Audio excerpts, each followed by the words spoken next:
თანამედროვე ფეხბურთის ერთ-ერთი ყველაზე დამამშვენებელი და ნიჭიერი ფეხბურთელი. ძლიერი ფეხები ჰქონდა. მისი სხეულიც უკვე ჩამოყალიბებული იყო. ძალიან ძლიერი და სწრაფი იყო. მის ასაკში ყველასგან გამოირჩეოდა.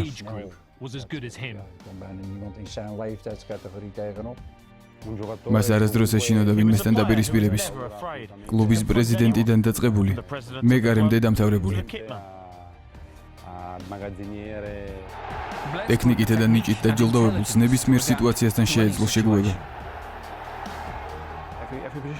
ერთადერთი ჩემს პოზიციაზე არ უთამაშია, თუმცა რომ დასჭირვებოდა, ალბათ ამასაც შეძლებდა. ჩემპიონთა ლიგის სამგზის გამარჯვებული, სამ სხვადასხვა გუნდთან ერთად. ის მუდამ საკვანძო ფეხბურთელი იყო.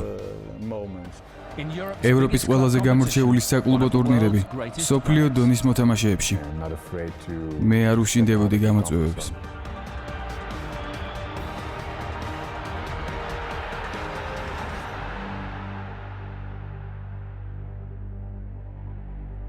კლარენს ზეედორფი 2003 წელს მილანმა ჩემპიონთა ლიგის ფინალში იუვენტუსი დაამარცხა 11 მეტრიანი დარტყმების სერიაში.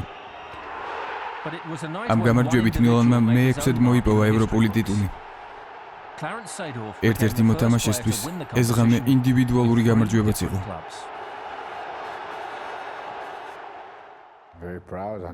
ძალიან ამაყათხარ. როდესაც ისეთ მწვერვალს ვიფხვრობ, რომლისთვისაც სხვას არ მიუღწევია. ასევე ბედნიერი ვარ, რომ ჩემი წვლილი შევიტანე ყველა ამ თასის მოპოვებაში. ეს ერთი დიდი მოგზაურობაა. ყველა თასს საკუთარი ისტორია აქვს და სირთულე გააჩნია. ძალიან ამაყი ვარ ჩემი მიღწევებით. ძალიან. ზეედორფი და მისი ოჯახი სურინამელი ემიგრანტები იყვნენ, რომლებიც ამსტერდამში 1979 წელს დასახლდნენ. როგორც სხვა მრავალ ბიჭს, მისი ბავშვობაც ფეხბურთთან ასოცირდება. ყოველთვის თამაშობდი ფეხბურთს სკოლის შემდეგ, ძირითადად უფროსებთან ერთად, რადგან იქ გამარჯვებისათვის უნდა გებრძოლა. უფრო სწრაფი, ძლიერი ყოფილიყავი. ასეთი იყო ქუჩის წესები. 10 წლის ასაკში აიაქსის ღია ვარჯიშში მივიღე მონაწილეობა, სადაც ვითამაშე და გამოვავლინე ჩემი შესაძლებლობები. მათ მოვეწონე და ჩემი აყვანა გადაწყვიტეს. სწორედ აიაქსიდან იწყება ჩემი საფეხბურთო მოგზაურობა.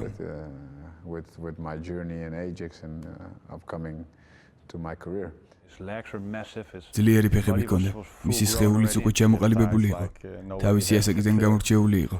მისნაირ ფიზიკურ შესაძლებლობებს მე ალბათ 21 წლის ასაკში მივაღწია. სრულყოფილი ვიყავი. ფიზიკური და ტექნიკური შესაძლებლობების ერთობლიობა. ჩემი ასაკის საშუალო მონაცემებზე ძლიერი ვიყავი. შემდეგ სხვა ფეხბურთელებთან ვარჯიში დავიწყე, როგორც კლიუერტი იყო. ჩვენ ყველანი კიდევ უფრო მოვძლიერდით. Quite strong already physically at a young age. ზეედორფი საოცრება იყო.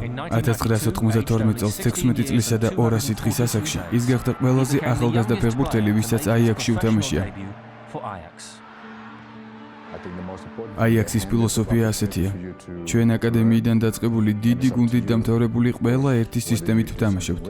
ამიტომ ტრაუმის შემთხვევაში ადვილია მოთამაშის ჩანაცვლება.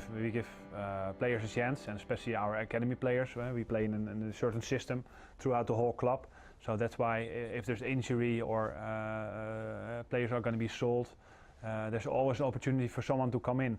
Everything started there. ყველაფერი სწორედ იქ დაიწყო. The very first game. ჩემი სადებიუტო მატჩი. იმ თამაშიდან ბევრი მომენტი არც მახსოვს, რადგან ნერვიულობდი და თამაშის რიტმს მივყვებოდი.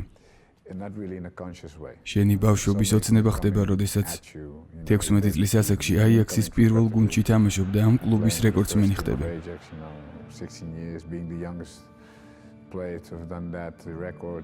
საკმაო რაოდენობის თამაში ჩაატარა იმ წელს. რა თქმა უნდა, ეს საუკეთესო საშუალება იყო სწავლებისა და შეგუების. ასევე სავარჯიშო მოედანზე უამრავი მაღალი დონის ფეხბურთელთან ერთად ყოფნა. ზეედორფმა კარგად გაითავისა აიაქსის ტოტალური ფეხბურთის ფილოსოფია. მარცხენა და მარჯვენა მცველად მითამაშია. მარჯვენა და ცენტრალურ ნახევარმცველიც ყოფილა.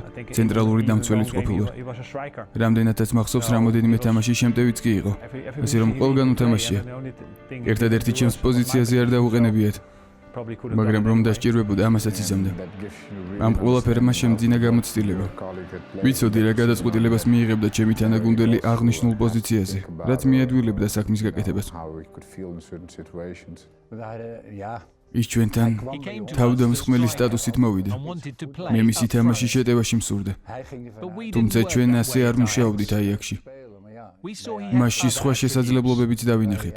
მისი ფიზიკური მონაცემებიდან გამომდინარე, ჩვენ ცველად მოვამზადეთ. მწვრთნელმა შეიძლება შეგიწყოს ხელი, მაგრამ თავადაც უნდა გაგაჩნდეს გაუმჯობესების სურვილი. მე ყოველთვის მქონდა ეს ჟინი. მისი გამდიდრება დაეხმარა ლუი ვან გაალის ძალიან ნიჭიერ აიაქსს ჰოლანდიის ჩემპიონატის ზედიზედ მეორედ მოპოვებაში 90-იან წლებში. 1995 წელს აიაქსი ჩემპიონთა ლიგის ფინალში გავიდა, სადაც მილანს დაუპირისპირდა ვენაში. უდიდესი მონდომება მოდიოდა ფეხბურთელებისგან. ასევე ვან გაალის ხარისხიანი მომზადება და მისი დამოკიდებულება. როგორ გვამზადებდა ტაქტიკურად ვარჯიშებზე. ყველაფერმა ერთად წარმატება მოიტანა. ყველაფერი ერთმანეთს დაემთხვა. ყველაფერი ზუსტ დროს, ზუსტ ადგილას აღმოჩნდა. ფეხბურთელების ჩათვლით. უდიდესი მოტივაციაა გამორჩეულ ინდივიდუალისტებთან ერთად თამაში.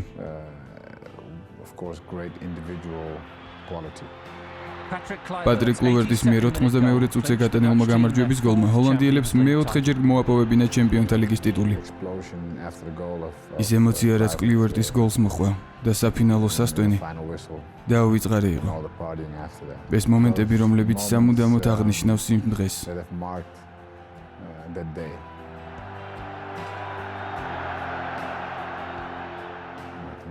დიდი ხანი იყო გასული, რაც აიაქსს არ მოეგო ჩემპიონთა ლიგა. სახლში დაბრუნებულებს უამრავი გახარებული გულშემატკივარი დახვდა. ამსტერდამში ერთი დიდი წვეულება იყო. მილიონამდე ადამიანი იყო გამოსული. დაუვიწყარი დღეა ჩემს ცხოვრებაში. იმის ცოდნა, თუ რა გსურს კონკრეტულ მომენტში, ძალიან მნიშვნელოვანია. ახალგაზრდა ვიყავი და ჩემპიონთა ლიგის მოგება ჩვეულებრივ ამბად მივიღე. თუმცა წლების შემდეგ მივხვდი, რომ არც თუ ისე იოლია ამ გათამაშებაში ჩემპიონობის ტიტულის მოპოვება. ამის შემდეგ კიდევ უფრო დავაფასე ჩვენი წარმატება აიაქსში.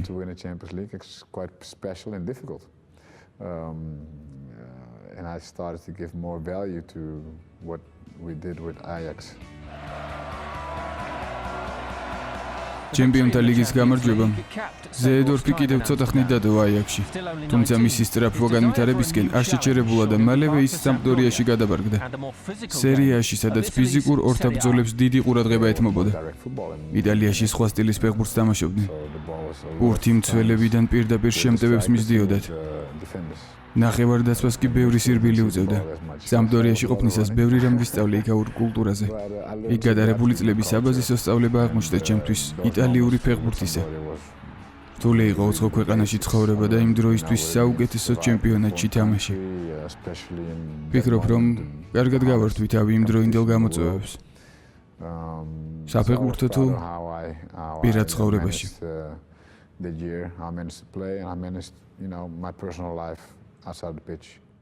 1996 წლის სეზონის ბოლო ტურში ზეედორფისა და კრისტიან კარაბუს გამორჩეული თამაში უყურადღებოდ არ დარჩენილა.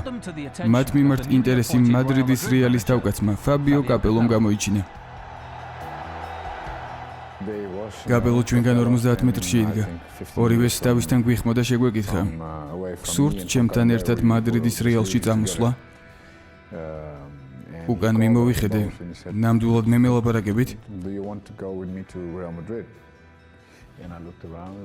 ერთი წუთი მომეცი ჩანთის შესალაგებლად და მოვდივარ.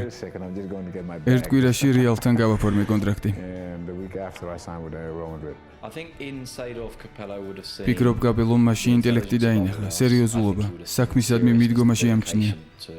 კაპელო მასში სანდო პიროვნებას ხედავდა, რომელსაც გასახდელ ოთახშიც ანდობდა გუნდს.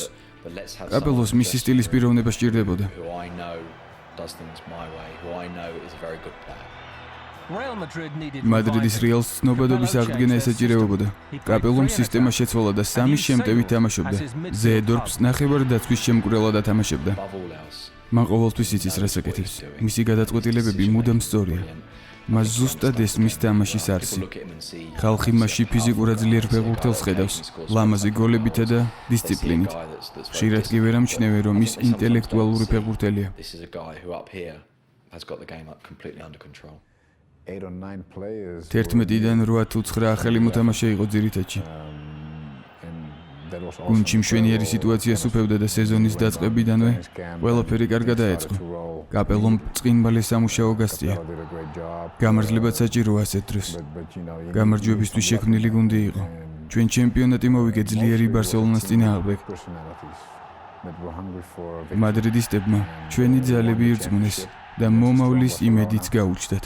The Madridistas started in, believing in something that happened the year after. მადრიდის რეალი აღმასვლის გზაზე იყო. მიუხედავად ამისა, კაპელო გერმანელმა სპეციალისტმა იუპ ჰაინსკენმა ჩაანაცვლა.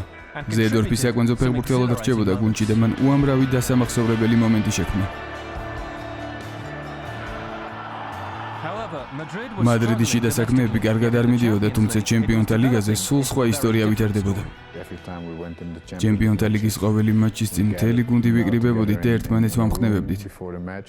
ხვდებოდით, რომ ჩემპიონთა ლიგა იყო ერთადერთი შანსი ცუდი სეზონის გამოსასწორებლად. გუნდის შემართება მართლაც გამორჩეული იყო.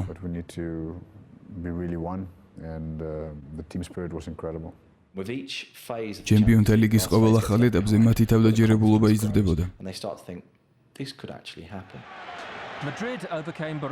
მადრიდმა დორტმუნდის ბორუსია დაამარცხა ნახევარფინალში. ფინალში კი იუვენტუსს დაუპირისპირდა. დაძაბულობა პრედრაგ მიატოვიჩის გოლმა განმუხტა. მადრიდელთა სიხარული და ზეედორფის მეორე ევროპული ტიტული. სამი წელი ვცდილობდით ჩემპიონთა ლიგის თასის მადრიდში დაბრუნებას და როგორც იქნა მოვახერხეთ. დაუიწყარი დღესასწაული იყო.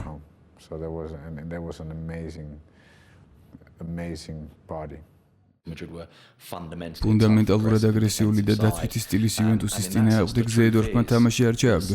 მან იცოდა, რომ მოერგო ისეთი როლი საჭიროების შემთხვევაში, რომელსაც შეიძლებოდა სახელი არ მოეტანა მისთვის. რა თქმა უნდა, ეს გუნდისთვის კარგია, თუმცა მეორეს მხრივ დღეს თქვენ რეალის გულშემატკივარს რომ გკითხოთ სამი საუკეთესო ფეხბურთელის დასახელება იმ ფინალიდან, მხოლოდ რამოდენიმე მათგანი გაიხსენებს ზეედორფს. თუმცა თუ კარგად დაუკვირდებიან, მიხვდებიან, რომ სწორედ ის იყო რეალის საკვანძო ფეხბურთელი.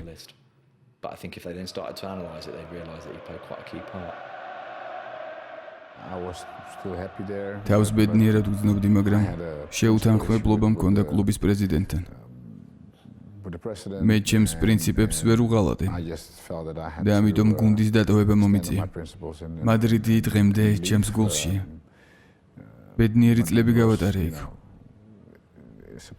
როდესაც მარჩელო ლიპისგან მივიღე შემოთავაზება, სადაც მე რონალდოსა და ბიერის უკან უნდა მეთამაშა. საინტერესო პროექტად მომეჩვენა და დავთანხმდი.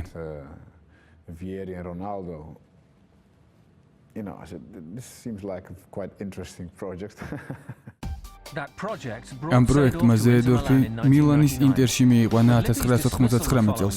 ლიპის პოსტიდან განთავისუფლებამ ჰოლანდიელი იზოლირებაში მოახვედრა. ხშირად სათადარიგო სკამზე მყოფს მაინც უწევდა პროფესიონალად დარჩენა და ვარჯიშებზე ბოლომდე დახარჯვა. ჩემი ისტორიის ახალი ფურცელი დაიწყო მწვრთნელთან ერთად, ვისაც სულ სხვა შეხედულებები ჰქონდა ჩემზე და თამაშის სტილზე. მიუხედავად ამისა, უამრავი რამ ვისწავლე აღნიშნულ წლებში. როდესაც მოედანზე არ ხარ, სულ მუდამ მზადყოფნაში უნდა იყო ფიზიკურად თუ ფსიქოლოგიურად, რომ ნებისმიერ მომენტში შეიძლება დასჭირდე გუნდს.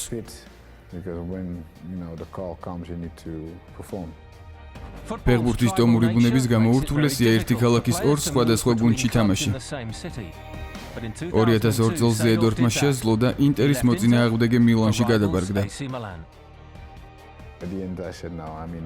საბოლოოდ მე გადავწყვიტე, რომ წასვლა გარდაუვალი იყო. ახალი ენერგია, ახალი პროექტი მჭირდებოდა, ახალი დასაწყისი მჭირდებოდა და მილანში გადასვლა სწორი ნაბიჯი იყო. AC Milan was the right step. მე არასდროს მისაუბრია სხვა კლუბებზე ცუდად, ყოველთვის პატივს ვცემ სხვა კლუბებს. არასდროს მქონია პრობლემა ბარსელონასანაც კი, როცა მადრიდში ვთამაშობდი. გამორჩეული ქარიზმა აქვს, ფეხბურთელი, რომლის ყოფნა გასახდელიდანვე იგრძნობა და მინდორზეც მოყვება. მრავალმხრივი გავლენის მოხდენა შეუძლია. And on the pitch. L'impatto è stato quello comunque di un giocatore che So his impact was felt in many ways. tutti i punti di vista. I was quite მილანის გულშემატკივრებმა კარგად მიმიღეს. არასდროს შეუხსენებიათ ინტერში გადარებული წლები ცუდად.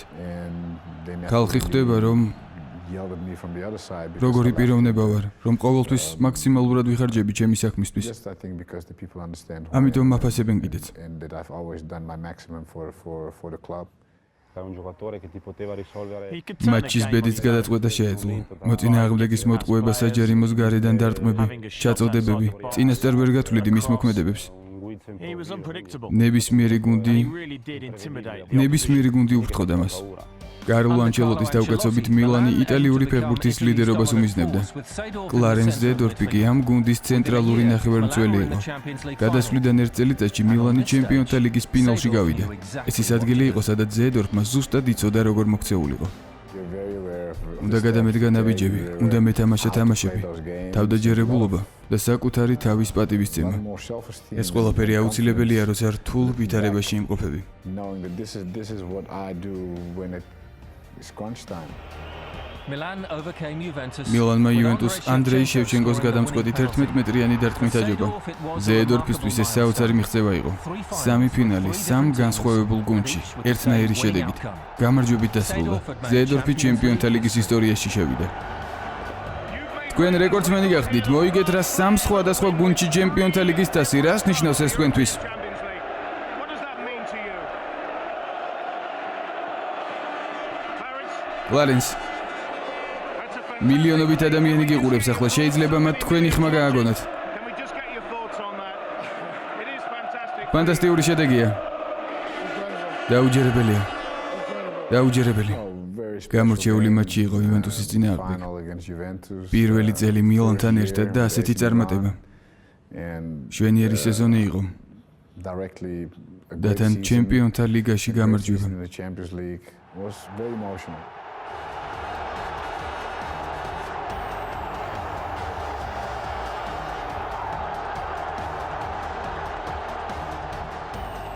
When you look at Seedorf, ზედორფის შემყურე მისი წარმატებული კარიერის ახსნა მისი ხასიათის სიმტკიცით შეიძლება. მისი საქმისადმი დამოკიდებულება, მომზადება, ლიდერული თვისებები და ინტელექტი. შემთხვევითი არ არის, რომ მუდამ დიდ კლუბებში თამაშობდა. ის დიდი ფეხბურთელი იყო, რომელსაც კონკრეტულ დავალებას მისიას აკისრებდნენ და მას ბოლომდე ენდობოდნენ. მისი წარმატების საიდუმლო, მისი ინტელექტი და საქმისადმი დამოკიდებულება. to his intelligence and to his attitude. You can win a Champions League. შეიძლება მოიგო ჩემპიონთა ლიგა, მაგრამ 80% სათადარიგოს გამზე იჯდა. ის კი ყოველთვის საკვანძო ფეხბურთელი იყო. სწორედ მისი ზეგავლენით მოიგეს კლუბებმა ჩემპიონთა ლიგა. So I think then you can say your influence in winning titles was huge, and I think that he proved every time, every year again. Despite his glittering club მიუხედავად მისი მოგაშკაშე საკლუბო კარიერისა, სანაკრებო მხარე ამოუცნობი იყო მის კარიერაში. 87 მატჩი ნაკრებში, თუმცა არასრულყოფილების განცდა. Experience with the Dutch national ჰოლანდიის team ნაკრებთან ჩემი ურთიერთობა არანორმალური has იყო. been a crazy relationship. დაუმთავრებელი ამბავია. Never finished business actually. აიაქსის გარეთ სხვა მწვრთნელებისგან მსმენია, რომ მასთან პრობლემები ჰქონდათ. who'd had problems. ჰოლანდიის ნაკრებში მასზე იძახდნენ, რომ ზედმეტს ლაპარაკობს. And with the Dutch ეს national მისი team, ყველაზე he დიდი said პრობლემა that he იყო. talked too much. ჰოლანდიის ნაკრებისთვის უფრო მეტი უნდა That was გაეღო. probably his biggest problem. მეტი მატჩი უნდა ჩაეტარებინა. When it came to the Dutch national football team, he really should have contributed more, played more games. I cannot really say that. ვერ იტყვით, რომ მან რამე არასწორად გააკეთა, უბრალოდ იმდროინდელი მწვრთნელისა და მისი ურთიერთობების პრობლემა იყო. the მას position on the არ pitch აკმაყოფილებდა თავისი სათამაშო პოზიცია not ნაკრებში. right for him. Sometimes, you know, you ხანდახან have to ისე accept უნდა that მიიღო, it's როგორც black არის. or it's white. თეთრად ან შავად. მას კი ყოველთვის სურდა გაეგო მიზეზი თუ რატომ იყო თეთრი თეთრი და შავი შავი. ხანდახან კი უბრალოდ მწვრთნელს უნდა დაუჯერო და არ შეეკამათო. I've missed 2 World Cups. მე ორჯერ გამოვტოვე მსოფლიოს ჩემპიონატი და ერთხელ ევროპის პირველობა. I will call it უბრალოდ destiny ბედის წერას დავარქმევ ამ ყველაფერს. to keep it რომ simple. აღარ გავართულოთ. Such players tend to be ჰოლანდიელი ფეხბურთელები ხშირად გამოირჩევიან სიჯიუტითა და პირდაპირობით. მათთვის ძალიან მნიშვნელოვანია თამაშის ყოველი ნიუანსის გაგება. გუნდის სტრუქტურის ცოდნა და ყველაფრის გარკვევით ახსნა. Conscious of the structure of the team and generally speaking quite strong. That's a part of my career. ნაკრები ჩემი კარიერის ის ნაწილია, რომელიც ჩემგან დამოუკიდებელი იყო. my control because შენ უნდა აგირჩიონ, რომ ითამაშო. to go and play. მათ კი მილანში მოთამაშე, ხოლო ნაკრებში 87 მატჩიანი მოთამაში არ აირჩიეს. Every weekend. ყველაფერი შენი სურვილის ამებრ ვერ იქნება ცხოვრებაში. Playing 6 years, I think. So I think I should have been a record holder for the national team, but as I said, things you cannot have everything. His frustration with სანაკრებო კარიერის იმედგაცრუება მისმა საკლუბო წარმატებებმა გადაფარა. 2003-2004 წლებში მილანის სამკუთხა ნახევარდაცვა, პირლო, გატუზო, ზედორფი შეუდარებლები იყვნენ. მათი დახმარებით მილანმა პირველად მოიპოვა იტალიის ჩემპიონის ტიტული ბოლო 5 წლის მანძილზე. ის კვლავ შეუბრალებელი რჩებოდა ტიტულების მიმართ 2004 წლის ჩემპიონთა ლიგის გახსნის მატჩი. ზედორფმა გამარჯვების გოლი გაიტანა დონეცკის შახტარის წინააღმდეგ. მან სეზონის ყველა მატჩი ჩაატარა და მილანი ფინალში ლივერპულს დაუპირისპირდა სტამბულში. People say it was one of the best finals. ბოლო 15-20 წლის საუკეთესო ფინალი იყო. 20 years. მილანის კაპიტანმა პაოლო მალდინიმ ანგარიში მატჩის პირველივე წუთზე გახსნა. თავდამსხმელმა ერნან კრესპომ 2 გოლი დაუმატა მილანელთა მონაგარს. პირველი და იმის შემდეგ ყველაფერი გადაწყვეტილი ჩანდა. 90 minutes. 77 წუთიდან მათ თამაშის შემოტრიალება შეძლეს. And in 6-7 minutes they turned the game around and I went quite destiny. Liverpool's comeback was complete. ლივერპულის მიერ თამაშის შემოტრიალება ანდრეი შევჩენკოს გაფუჭებული 11 მეტრიანი დარტყმის შემდეგ დასრულდა. Revenge would come 2 years later. იერჟი დუდეკმა მოიგერია დარტყმული. რევანში 2 წლის შემდეგ შედგა. მიუხედავად იტალიურ ფეხბურთში წარმოქმნილი სკანდალისა, მილანმა შეძლო ჩემპიონთა ლიგის ფინალში გაღწევა ათენში. We had this semi-final, crazy semi-final where ჩვენ ურთულესი ნახევარფინალური მატჩი გადავიდანეთ მანჩესტერ იუნაიტედთან. 3-2 მარცხის შემდეგ. we had to win. სახში გამარჯვება გვესაჭირეობოდა. Played ბრწყინვალე მატჩი ჩავატარეთ განმეორებით ნახევარფინალში. after that semi-final. ამ თამაშის შემდეგ დარწმუნებულები ვიყავით, რომ თასი ჩვენი იქნებოდა. So when we entered in the final, ლივერპულის წინააღმდეგ მატჩი სრულად მობილიზირებულები ვიყავით knowing that და დარწმუნებულები, რომ ვერავინ წაგვართმევდა თასს. take it away again. 2 goals from ფილიპო ინძაგის 2 გოლი გადამწყვეტი აღმოჩნდა. ეს გამარჯვება კიდევ ერთი რეკორდი იყო ჰოლანდიელის კარიერაში. his 4th. მისი მეოთხე ჩემპიონთა ლიგის медаლი. Seedorf won a second 2011-ში ზედორფმა მეორედ მოიპოვა სერია-ას ტიტული. ამის შემდეგ მან დატოვა როსენერის რიგები და ბრაზილიაში ბოტაფოგოში გადავიდა. ეს გადაწყვეტილება უკვე მისი საკლუბო კარიერის დასასრულს ნიშნავდა, სადაც ნამდვილად გამორჩეული კარიერა ჰქონდა. AC Milan. მილანიდან წასვლით ჩემპიონთა ლიგაც მივატოვე. There was ჩვენი განსაკუთრებული ურთიერთობის გამო რთული გადაწყვეტილება a იყო. special bond with it. მილანიდან ახლის ძიების გამო წავედი. მაღალ დონეზე თამაში კვლავ მსურდა და ახალ გამოწვევებს ვეძებდი. ბოტაფოგო კი მშვენიერი ვარიანტი იყო.